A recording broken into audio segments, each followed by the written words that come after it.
Paryžiaus mados savaitėje buvo pristatyta Karlo Lagerfeldo Chanel mados namuose sukurta pavasario-vasaros kolekcija.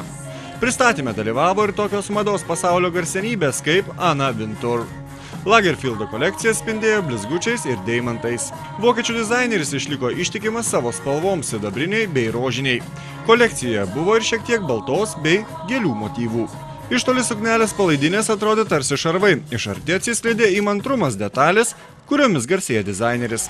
Lagerfeldas pristatė ir kelis kostiumėlius su sijonais. Šie mažai priminė pirmuosius Coco Chanel darbus, tačiau išlaikė Chanel stilių bei eleganciją. 10-metį dėl neįprastų bruožų išgarsėjusi Christian McMenamy pasirodė kolekcijos pristatymo pabaigoje su Lagerfeldo kurta nuotakos suknele iš satino, pasipuošusi deimantinę karūną. Modelio ir dizainerio santykiai labai artimi. Per McMenamy vestuves Lagerfeldas atvedė ją prie altoriaus.